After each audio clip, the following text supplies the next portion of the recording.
Tym razem mówimy jednak o drugiej generacji, która zarówno w wyglądzie, jak i w technikaliach wprowadza sporo nowości. Przed Państwem nowe MG ZS.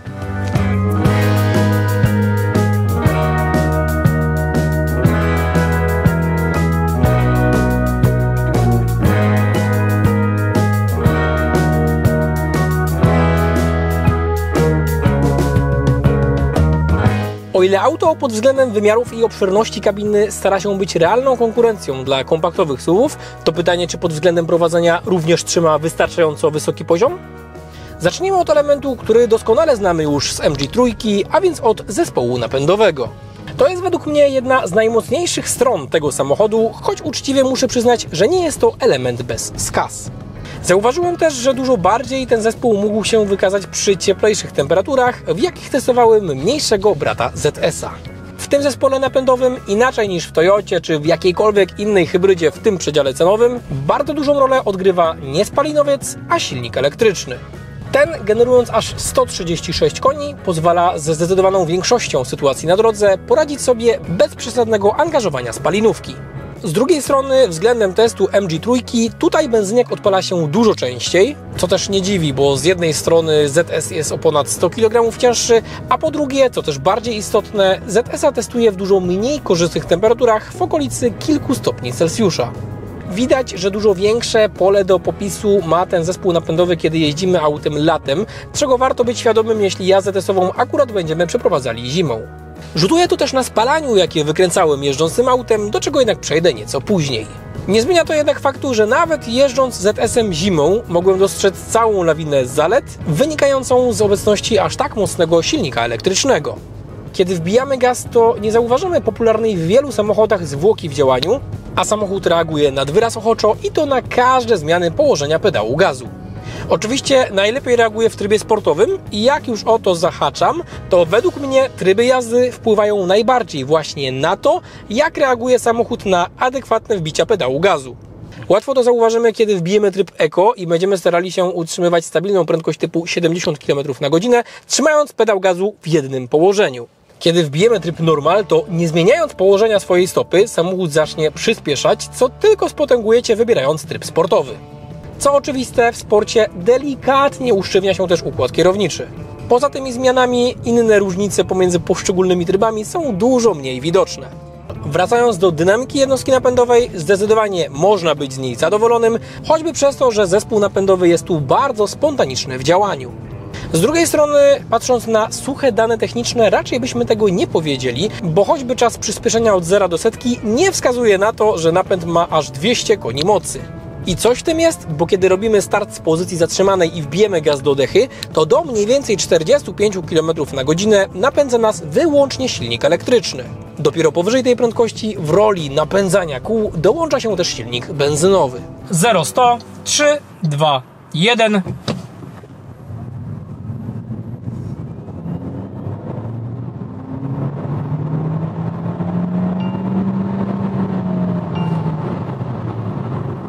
Zero 100 w trybie normal, 3, 2, 1.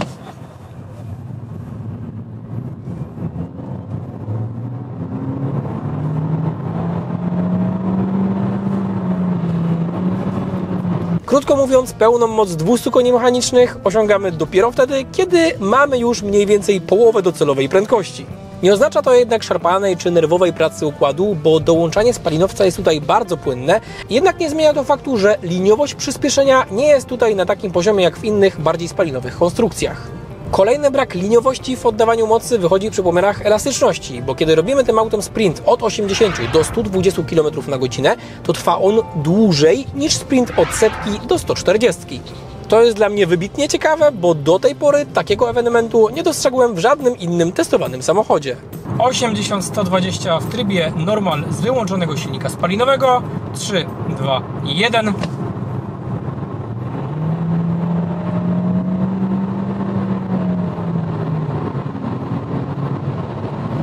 100-140 w trybie normal, ale tutaj już nie jestem w stanie zachęcić silnika do wyłączenia się. 3, 2, 1.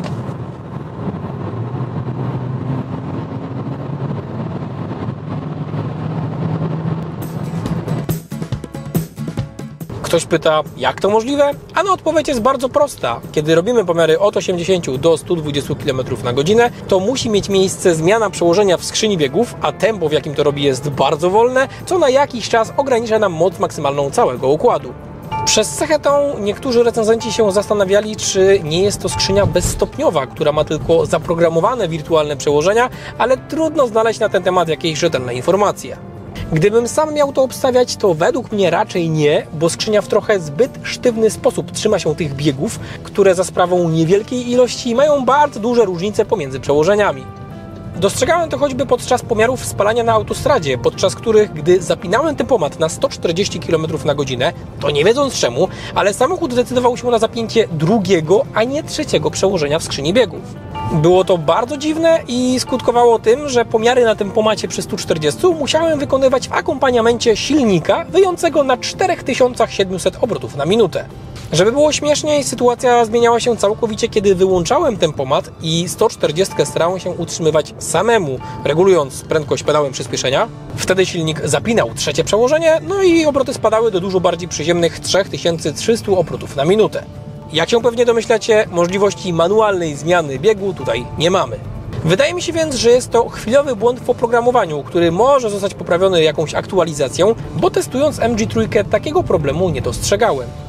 Natomiast podczas swojego testu ani razu nie zauważyłem opisywanego gdzieniegdzie problemu wyjeżdżania całego prądu z akumulatora i odpinania napędu elektrycznego, co znacząco redukuje moc samochodu. Okej, po górach tym autem nie jeździłem, ale choćby pomiary dynamiczne wykonuję często jeden po drugim, a do aż tak skrajnego zjawiska tutaj nie doszedłem. Do tego pozytywne zaskoczenie czekało mnie, kiedy robiłem pomiary spalania przy 90 km na godzinę, bo wtedy nieraz się zdarzało, że silnik spalinowy mógł być całkowicie wyłączony, a my jechaliśmy do przodu wyłącznie na silniku elektrycznym. Niestety jednak, ale przez fakt, że auto odbierałem z salonu niemal tuż po jego rejestracji, zmierzone przeze mnie spalanie najpewniej będzie zawyżone przez niewielki przebieg naszej demówki, więc proszę wziąć na to poprawkę. Pomiar zużycia paliwa przy 90 km na godzinę z górki. Tutaj taka ciekawostka, mając tempomat zapięty na 90 km na godzinę, może się zdarzyć, że silnik spalinowy całkowicie zostanie wyłączony, a my będziemy poruszali się wyłącznie na silniku elektrycznym. I jak widać, to wcale nie dzieje się tylko na chwilkę, ale na takie dość konkretne, dość dostrzegalne dystanse. I na koniec pomiaru średnie zużycie to 5,2 litra na 100 km. Pomiar zużycia paliwa przy 90 km na godzinę pod górkę. I na koniec pomiaru średnie zużycie to 5,8 litra na 100 km. Pomiar zużycia paliwa przy 120 km na godzinę z górki. I na koniec pomiaru średnie zużycie to 7,1 litra na 100 km. Pomiar zużycia paliwa przy 120 km na godzinę pod górkę. I na koniec pomiaru średnie zużycie to 7,3 litra na 100 km. Pomiar zużycia paliwa przy 140 km na godzinę z górki. Widzę, że tutaj przy tych 140 skrzynia biegów trochę wariuje. Szczerze nie mam zielonego pojęcia, z czego to wynika. Wbiłem tryb Eco, mimo tego, że jedziemy z górki, 4700 obrotów na minutę. I na koniec pomiaru średnie zużycie to 8,4 litra na 100 km. Pomiar zużycia paliwa przy 140 km na godzinę pod górkę. No i niestety, chociaż jadę w trybie Eco, to silnik cały czas jest utrzymywany na drugim przełożeniu. Okej, znalazłem rozwiązanie, żeby nie pałować silnika na wysokich obrotach. Wyłączyłem adaptacyjny tempomat i teraz utrzymuję prędkość swoją nogą i mamy eleganckie 3300-3200 obrotów, ale niestety, kiedy ponownie staram się uruchomić tempomat, włączam tempomat, widzicie? Tylko na tempomacie pałuje silnik pod czerwone pole. No i kończymy pomiar. Średnie zużycie na koniec to 8,7 litra na 100 km. W połowie pokonałem to na tempomacie, piłując silnik na drugim przełożeniu, a w połowie utrzymując prędkość pedałem gazu.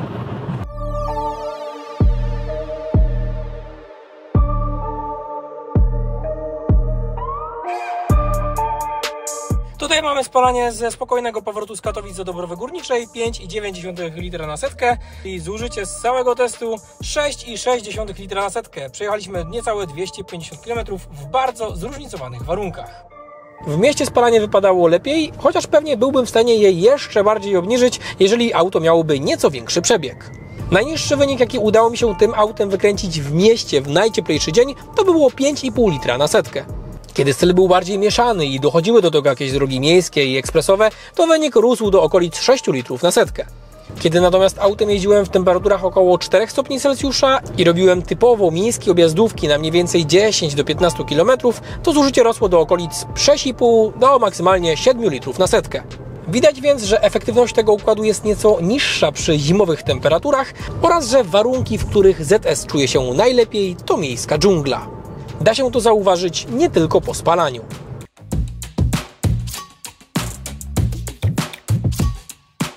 Kolejny argument potwierdzający miejską naturę auta jest wyciszenie. Jako że w mieście często podróżujemy wyłącznie na silniku elektrycznym, to w kabinie jest bardzo cicho. Kiedy jednak wjedziemy na autostradę, to zauważymy, że wyciszenie zarówno od szumów powietrza, jak i od kół nie jest tu wybitne. Kiedy do tego dołożymy hałas od silnika pracującego na autostradzie, no to tworzy się bardzo wyraźny kontrast względem ciszy, jaka panowała jeżdżąc po mieście. O, teraz sobie przyspieszymy na autostradzie do tych 140. Nie wiem, czy to mikrofon odda. 130. Ja już czuję, że muszę podnosić głos, żeby rozmawiać z pasażerem obok. 140. No jest tutaj bardzo dużo szumów i od silnika, nawet pracującego na trzecim przełożeniu, i od szumów powietrza, multum, zawirowań, no i od kół niestety również. Tak więc pod względem wyciszenia zbyt wysokiego poziomu ZS nie prezentuje. Wyciszenie przy 140.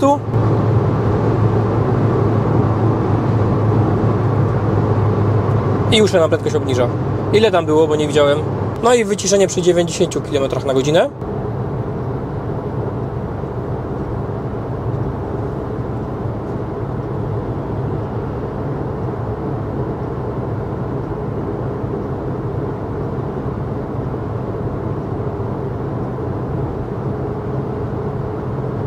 Obroty to 2100 na minutę. Bardzo ciepło w mieście oceniałem też układ kierowniczy, który jest mocno wspomagany i wystarczająco bezpośredni. Trochę przypomina mi układy kierownicze z Fiatów, w których mogliśmy odpalić tryb City, znacząco zwiększający siłę wspomagania.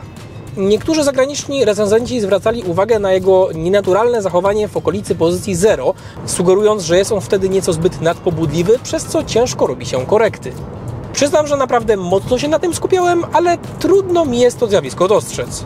Owszem, może nie jest to układ kierowniczy z Forda Pumy, ale z drugiej strony znajdziemy też konkurentów o bardziej ugruntowanej pozycji, w których układy kierownicze wcale znacząco na plus się nie wyróżniają. Zarówno jazda na wprost, jak i te delikatne korekty według mnie znacząco nie odbiegały od tego, co możemy zauważyć w innych crossoverach bardziej popularnych marek. Obawiałem się też, czy samochód nie będzie zanadto wrażliwy na podmuchy boczne, na przykład podczas wyjeżdżania z ciężarówek, ale wbrew pozorom tragedii z tym nie ma, w czym znacząco pomaga zawieszenie. Bo właśnie do pracy zawieszenia doczepić jest się mi najtrudniej. Mam wrażenie, że względem poprzednika jego praca jest znacznie bardziej zwarta, znacznie bardziej sztywna. Poprzednią generację pamiętam jako auto, które zdecydowanie było nastawione na komfort i które lubiło się dostrzegalnie przychylać w zakrętach. Tutaj odnoszę wrażenie, że samochód jest dużo bardziej stabilny i sztywny.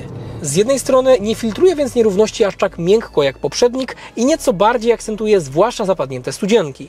Z drugiej strony pozytywnie to wpływa na zachowanie auta, kiedy jedziemy po autostradzie oraz nie generuje aż takiego strachu, kiedy z nieco większą prędkością wpadniemy na ślimaka przy autostradzie. To jest według mnie największa zmiana na plus, bo poprzednik dla mnie był nieco za bardzo miękki, a tutaj mamy zagwarantowany jakiś komfort resorowania, ale znacząco ograniczono tą dla mnie nieco nazbyt rozmemłaną miękkość.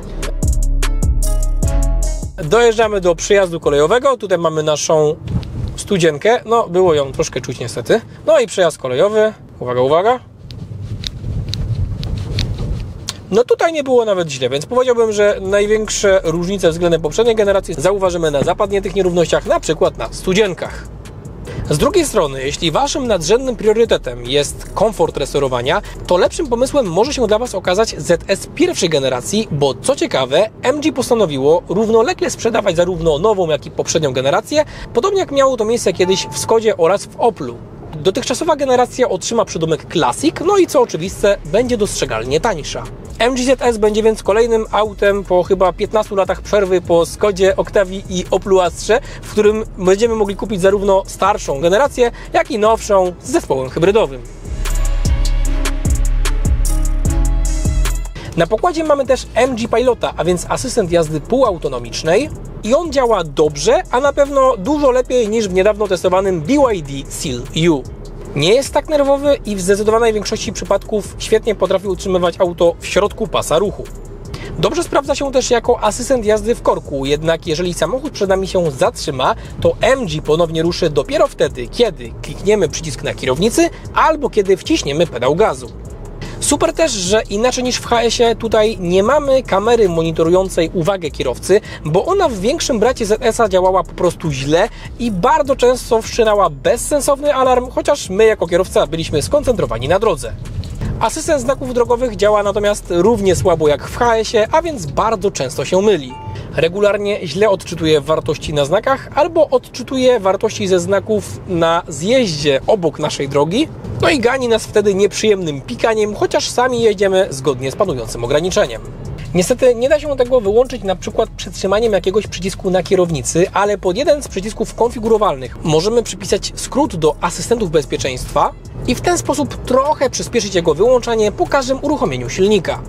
Poza tym w aucie irytują mnie drobiazgi, na przykład klimatyzacja, w której nie umiałem wybrać idealnie pasującej mi temperatury. Przy 21 stopniach było mi za ciepło, przy 20 stopniach było mi za zimno, więc podczas jazdy cały czas musiałem zmieniać jej ustawienia, co jest bardzo irytujące, jeżeli korzystamy z Apple CarPlay. Wtedy wygląda to tak, że na początku musimy kliknąć domek, żeby wrócić do pulpitu samochodu, potem musimy przejść do pulpitu klimatyzacji, zmieniamy temperaturę, znowu klikamy domek i klikamy ponownie Apple CarPlay. Wystarczyłoby, żeby jeden z przycisków był klikaczem w górę, w dół do zmieniania temperatury i by nie było żadnego problemu. No tego niestety tutaj brakuje. Druga rzecz, która mnie irytuje, chwaliłem Wam w pierwszej części, że pod gwiazdkę na prawym ramieniu kierownicy możemy przypisać taki skrótowy panel klimatyzacji, gdzie możemy zmieniać temperaturę i siłę nadmuchu joystickiem na lewym ramieniu kierownicy, ale uwaga, kiedy mamy Apple CarPlay, no to niestety to się dezaktywuje. Mogę tą gwiazdkę klikać, nic się nie zmienia, ponownie muszę wyjść z Apple CarPlaya, wtedy dopiero gwiazdka zaczyna działać i wtedy mogę to zmienić. Trochę bezsensowne. Jak to ma być skrót, to dobrze by było, żeby ten skrót działał również, kiedy korzystamy z interfejsów smartfonowych. Poza tym różnica pomiędzy jednym a drugim ustawieniem temperatury, czyli te 21 lub 20 stopni Celsjusza, to na pewno nie jest 1 stopień Celsjusza. Podobnie irytowało mnie podgrzewanie foteli, którego tutaj też nie obsłużymy żadnym fizycznym przyciskiem i które inaczej niż w MG HS-ie tutaj jest jednostopniowe. Tak więc najpierw je włączałem i o nim zapominałem, po jakimś czasie sobie o nim przypominałem, bo na oparciu fotela zaczynała wytwarzać się lawa, więc je wyłączałem, a po kwadransie znowu stwierdzałem, że mi go brakuje i wracałem do punktu wyjścia. Jak się domyślacie, kiedy chcemy zmienić ustawienie podgrzewania foteli, kiedy korzystamy z CarPlaya, musimy robić dokładnie to samo, co przy zmianie temperatury w kabinie. Albo wkurzały mnie wycieraczki, które będąc zbyt krótkie, zostawiały szeroki pasek nieoczyszczonej przestrzeni przy górnej krawędzi szyby. Albo tylko jednopłaszczyznowo regulowana kierownica, która do końca testu nie pozwoliła mi przyjąć w pełni wygodnej pozycji za kółkiem. Podsumowując, nowy ZS jest autem znacząco lepszym od swojego poprzednika, ale nadal ma pewnego rodzaju cechy, przez które trudno mi na niego patrzeć jak na typowo kompaktowego SUV-a. Raczej powiedziałbym, że to bardzo duży miejski crossover, który wyzbył się wielu wad swojego poprzednika. Jeśli jednak nie zależy Wam na napędzie hybrydowym czy na lepszych multimediach, to i poprzednik może okazać się dobrym wyborem, bo nadal posiada wiele pozytywów, zachowując przy tym dostrzegalnie niższą cenę.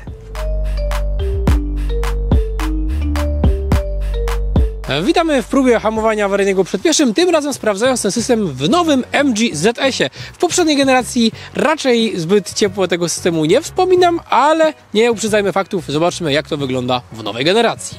Jestem na pozycji startowej, MG nadjeżdża, wkraczam przed koła. Auto? Pierwsza próba zakończona sukcesem. Samochód sam zahamował, może nie z jakąś gigantyczną odległością. Tutaj tych magicznych 2 metrów do pieszego nie było, ale zahamował. Wkraczamy przed koła. Trochę za szybko wyszedłem, auto idzie za wolno, ale zahamował. No niemniej, co tu dużo powiedzieć, mój delikatny błąd. Troszkę zbyt szybko wyszedłem, żona zbyt wolno jechała, niemniej MG zahamowało. Próba numer 3. Uwaga, śledzie, MG jedzie. Nie zahamował. Próba numer 3 niestety zakończona niepowodzeniem, teraz auto nie zahamowało, więc na razie jest dobrze, ale nie idealnie. Zaraz mnie potrąci pewnie, albo i nie. Ło, bardzo ładnie. Powiedziałem żonie, żonka, ogień, trzymamy pedał gazu, no i działa. Podsumowując, asystent hamowania awaryjnego w nowym MG ZS-ie w końcu działa tak jak powinien. Jedna wpadka, ale i tak 3×4 próby zaliczone elegancko, tak więc czepiać się nie będziemy. System działa dobrze. Może nie perfekcyjnie, ale dobrze.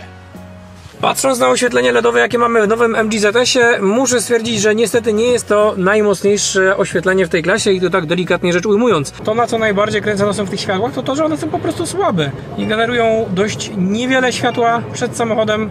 Oczywiście wszystko zależy od waszego układu odniesienia. Jeżeli wcześniej jeździliście na normalnych żarówkach, no to wchodząc do tego auta poczujecie ogromny progres, ale jeżeli będziemy to porównywali z jakimikolwiek innymi LEDami, no to już tak kolorowo to nie wypada, tak więc wszystko zależy od waszego układu odniesienia. Wiązka na światłach mijania nie jest jakoś wybitnie szeroka i inaczej niż w MG3, tutaj nie widzimy aż tak bardzo tego udawanego doświetlania zakrętów. Oczywiście normalnego doświetlania zakrętów tutaj nie mamy, ale w MG3 mieliśmy odbijaną część wiązki od osłony kierunkowskazu i ona nam w lewą i prawą stronę rzucała taką poświatę. Tutaj jak się bardzo mocno przyjrzymy, to też ją zauważymy, no ale jest ona znacznie słabsza, znacznie mniej widoczna. Gdyby nie to, że kojarzę ten motyw z MG3, to pewnie bym na to w ogóle uwagi nie zwrócił. No i o ile światła mijania są jeszcze do zaakceptowania, o tyle światła drogowe, no po pierwsze nie są najmocniejsze, po drugie one świecą bardzo punktowo, a więc mimo tego, że na przykład jedziemy przez las i mamy uruchomione światła drogowe, to zbyt wiele na poboczu w odległości nie widzimy. Raczej widzimy tylko to, co się dzieje przed nami na drodze. Podsumowując, tutaj widzę jakieś pole do poprawy w przyszłej generacji, bo te LEDy, jak na LEDy, są po prostu przeciętne.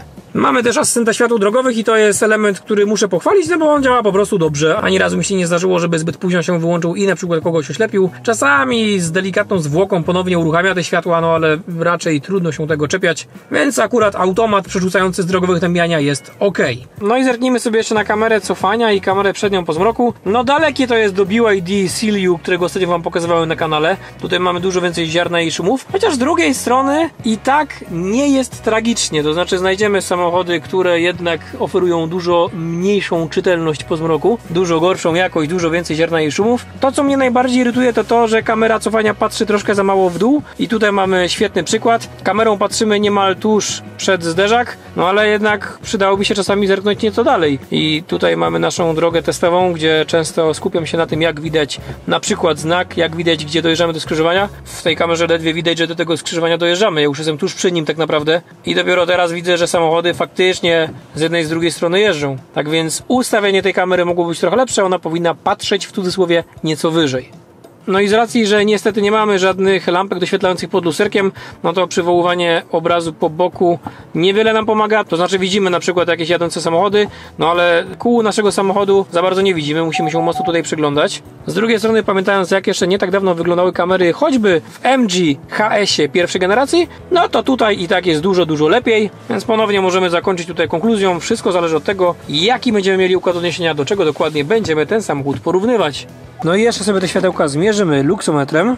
Na początku 2 metry od auta na światłach mijania i powiem wam, jestem w ciężkim szoku. Nie mam zielonego pojęcia, z czego to wynika i przyznaję wam się wprost, ale w miejscu, gdzie mamy najbardziej skupione światło, widać wartość rzędu 6640 luksów. Do tej pory aż tak abstrakcyjnie wysoki wynik 2 metry od auta widziałem tylko w jednym aucie i to było MG3. Ja wtedy założyłem, że to jest błąd pomiarowy, bo najczęściej widuję tutaj wartości, nie wiem, około 3000, 3200, to już jest fajnie. Wartość wychodzi dosłownie dwukrotnie wyższa, chociaż umówmy się szczerze, na światłach mijania odczucie jest takie, że te światła świecą dużo gorzej. Jeżeli wśród moich widzów jest ktoś, kto miał okazję tego typu zagadnienie rozpracowywać, to będę bardzo wdzięczny za wszelkie sugestie, bo szczerze mnie ten temat ciekawi. 5 metrów od auta na światłach drogowych, maksymalnie 4460 luksów. I 15 metrów od auta na światłach drogowych, maksymalnie jestem w stanie zobaczyć 562 luksy, a więc znowu dużo mniej niż u wielu konkurentów i dość porównywalnie bym powiedział, jak w przypadku MG3. Podchodzimy do auta i dopóki nie odreglujemy zamków, nic się nie dzieje. Klikamy przycisk na klamce, no i wtedy widzę, że odpalają się światła. Z tyłu mamy też zapalone światło pozycyjne. Nie widzimy żadnej animacji. One po prostu się uruchamiają i za 20 sekund bodaj się wyłączą. No i przejdźmy do oświetlenia kabiny, które standardowo zaczynamy od bagażnika. I tutaj sytuacja wygląda, bym powiedział, nieźle, bo lampkę co prawda mamy tylko jedną z lewej strony, ale jest to mocna dioda LED, która rzuca naprawdę sporo światła. Nie obraziłbym się, gdyby jeszcze jedna dioda pojawiła się z prawej strony, ale powiedzmy sobie szczerze, jest ok, tym bardziej, że nie wiem, czy to widać, ale dioda jest bardzo wysoko zamocowana, więc trudno będzie ją zasłonić jakimś plecakiem czy walizką. Natomiast dobrze nie jest, kiedy otworzymy drzwi tylne, bo owszem, z przodu tam zauważymy, tutaj się uruchamia oświetlenie kabiny, które niestety LEDami nie jest, co mnie szczerze powiem zaskoczyło. No ale zobaczcie, jak to wygląda z tyłu, no. Czarno, nie mam zielonego pojęcia, gdzie wchodzę w nieznane. Przydałaby się jakaś dodatkowa lampka, tym bardziej, jeżeli auto ma aspirować do miana kompaktowego SUV-a. Otwieramy drzwi przednie i tutaj również próżno szukać wodotrysków, no bo nie mamy żadnego oświetlenia ambient, a mamy tylko i wyłącznie lampki, to takie normalne, tradycyjne, nie LEDowe. Lampki są dwie, jedna z lewej, druga z prawej strony. Nie mamy tutaj, widzę, żadnych gadżeciarskich elementów typu na przykład przycisk startera silnika nie pulsuje, no ale mamy podświetlone litery przy skrzyni biegów, a z lewej strony nie widzę żadnej wpadki, jaka na przykład była w MG3, bo przyciski odryglowywania i reglowania zamków znajdują się na drzwiach. No ale teraz zapaliło się światełko, coś tam zaczynamy widzieć. W MG3 one były umiejscowione na desce rozdzielczej i niestety były tak ukształtowane, że odbijały się od szyby. Mamy podświetlony tylko przycisk szyby kierowcy. Niestety jednak na drzwiach pasażera przycisk od sterowania szybami nie jest podświetlany. Natomiast to mnie najbardziej boli, że patrzymy na najwyższą wersję w cenniku, a nie mamy absolutnie żadnego podświetlenia w schoweczkach. I już pomijam te schoweczki, które mamy tutaj w okolicy dźwigni skrzyni biegów, ale nie mamy też żadnej lampki w schowku przed pasażerem i to wygląda już naprawdę słabo. Krótko mówiąc, akurat po zmroku MG ZS pozostawił mnie z delikatnym niedosytem. Cennik nowego ZS-a zaczyna się od 99 000 złotych. Dostaniemy za to auto, które posiada halogenowe reflektory, nie ma podgrzewanych foteli ani nawet nawiewów na tył, posiada kierownicę obszytą sztuczną skórą, a nie naturalną, nie ma czujnika deszczu, ma 4 zamiast 6 głośników, a jej multimedia mają 10 zamiast 12 cali. Do tego auto będzie stało na 16 z kołpakami, które najładniej się nie prezentują. Z drugiej strony w seryjnym wyposażeniu znajdziemy też kilka naprawdę ciekawych gadżetów. Na pokładzie mamy system hamowania awaryjnego, który teoretycznie też był w poprzedniej generacji, ale tam za bardzo nie chciał działać, przez co w moim teście rozjeżdżałem autem absolutnie wszystkie przeszkody, jakie postawiłem na jego drodze. Na wyposażeniu seryjnym od najniższej wersji znajdziemy monitorowanie martwej strefy i adaptacyjny tempomat wraz z asystentem jazdy w korku. Wcześniej asystent martwej strefy był tylko dla silnika 1.0 turbo, tempomat był tradycyjny, nieadaptacyjny, a o asystencie pasa ruchu też mogliśmy tylko pomarzyć. Cieszę się też, że od środkowej wersji Excite otrzymujemy tutaj seryjnie system bezkluczykowy, który w poprzedniku był tylko w najwyższej wersji i tylko dla silnika 1.0, więc w testowanym przez nas 1.5 niestety go brakowało. Testowana przez nas najwyższa wersja Exclusive to koszt 117 000, a dopłata do lakieru wynosi 2250 zł. I taki jest właśnie nowy MG ZS.